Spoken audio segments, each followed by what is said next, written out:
सिंहासन गता नित्यम पद्मासित करद्वया शुभदास्तु सदा देवी अस्कंद माता यशस्विनी।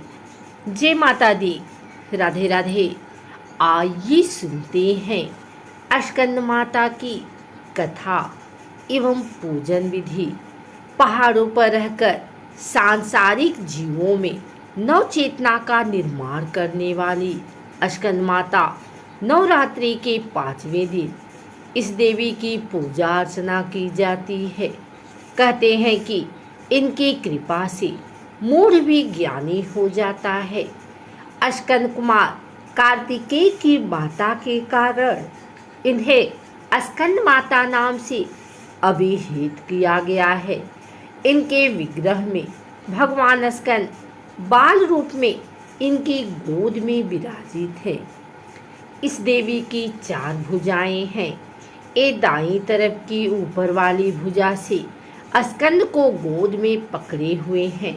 नीचे वाली भुजा में कमल का पुष्प है। बाईं तरफ ऊपर वाली भुजा में वरद मुद्रा में है और नीचे वाली भुजा में कमल पुष्प है। इनका वर एकदम शुभ्र है। एक कमल के आसन पर विराजमान रहती हैं, इसीलिए इन्हें पद्मासना भी कहा जाता है। सिंह इनका वाहन है। शास्त्रों में इसका काफ़ी महत्व बताया गया है। इनकी उपासना से भक्त की सारी इच्छाएं पूरी हो जाती हैं। भक्त को मोक्ष मिलता है। सूर्यमंडल की अधिष्ठात्री देवी होने के कारण इनका उपासक अलौकिक तेज और कांतिमय हो जाता है। अतः मन को एकाग्र रखकर और पवित्र रखकर इस देवी की आराधना करने वाले साधक या भक्त को भवसागर पार करने में कठिनाई नहीं आती है। उनकी पूजा से मोक्ष का मार्ग सुलभ होता है। यह देवी विद्वानों और सेवकों को पैदा करने वाली शक्ति है, यानी चेतना का निर्माण करने वाली।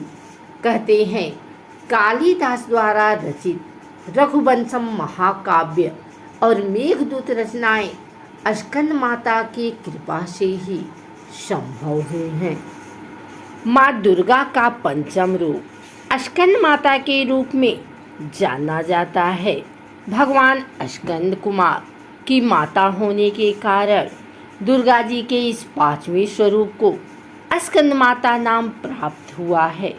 भगवान स्कंद जी बाल रूप में माता की गोद में बैठे होते हैं। इस दिन साधक का मन विशुद्ध चक्र में अवस्थित होता है। स्कंद मातृ स्वरूपणी देवी की 4 भुजाएं हैं।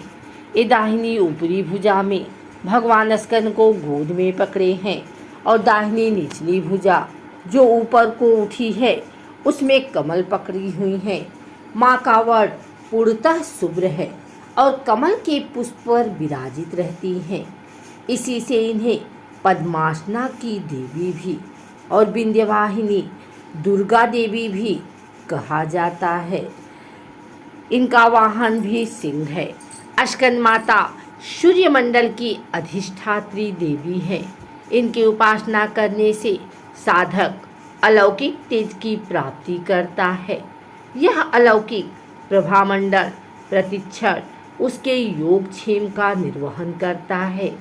एकाग्र भाव से मन को पवित्र करके माँ की स्तुति करने से दुखों से मुक्ति पाकर मोक्ष का मार्ग सुलभ होता है।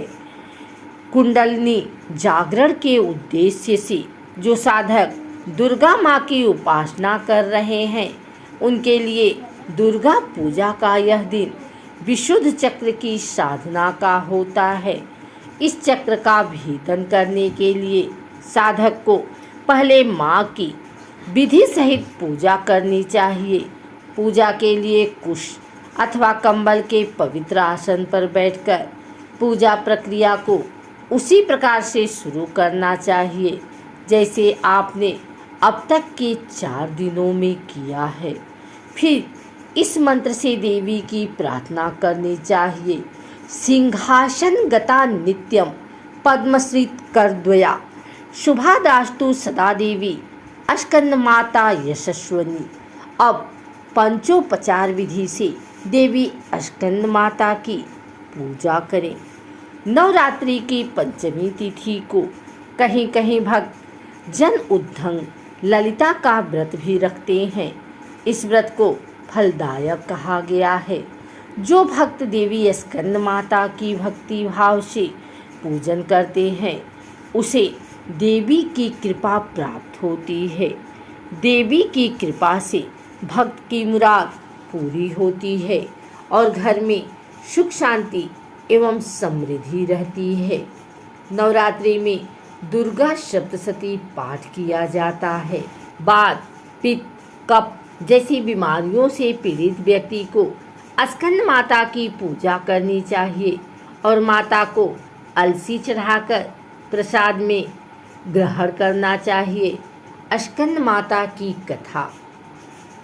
दुर्गा पूजा के 5वें दिन देवताओं के सेनापति कुमार कार्तिकेय की माता की पूजा होती है। कुमार कार्तिकेय को ग्रंथों में सनत कुमार, स्कंद कुमार के नाम से पुकारा गया है। माता इस रूप में पूर्णतः ममता लुटाती हुई नजर आती हैं। माता का 5वां रूप शुभ्र अर्थात श्वेत है। जब अत्याचारी दानवों का अत्याचार बढ़ता है तब माता संत जनों की रक्षा के लिए सिंह पर सवार होकर दुष्टों का अंत करती हैं। देवी स्कंद माता की 4 भुजाएं हैं। माता अपने 2 हाथों में कमल का फूल धारण करती हैं और एक भुजा में भगवान स्कंद कुमार कार्तिकेय को सहारा देकर अपनी गोद में लिए बैठी हैं। माँ का 4था हाथ भक्तों को आशीर्वाद देने की मुद्रा में है। देवी स्कंद माता ही हिमालय की पुत्री पार्वती हैं। इन्हें ही महेश्वरी और गौरी के नाम से जाना जाता है। यह पर्वतराज की पुत्री होने से पार्वती कहलाती हैं। महादेव की वामनी यानी पत्नी होने से महेश्वरी कहलाती हैं और अपने गौर वर्ण के कारण देवी गौरी के नाम से पूजी जाती हैं। माता को अपने पुत्र से अधिक प्रेम है, अतः माँ को अपने पुत्र के नाम के साथ संबोधित किया जाना अच्छा लगता है। जो भक्त माता के इस स्वरूप की पूजा करते हैं, माँ उस पर अपने पुत्र के समान स्नेह लुटाती हैं। भोले शंकर को पति रूप में प्राप्त करने के लिए माता ने महान व्रत किया। उस महादेव की पूजा भी आदरपूर्वक करें, क्योंकि इनकी पूजा न होने से देवी की कृपा नहीं मिलती है। श्री हरि की पूजा देवी लक्ष्मी के साथ ही करनी चाहिए। अगर आपको हमारी वीडियो अच्छी लगी हो तो इसे लाइक करें, कमेंट करें, शेयर करें। हमारे चैनल को सब्सक्राइब करके बेल नोटिफिकेशन ऑल पर सेट कर लें, ताकि आगे आने वाली वीडियो सबसे पहले आप तक पहुंच सके। धन्यवाद।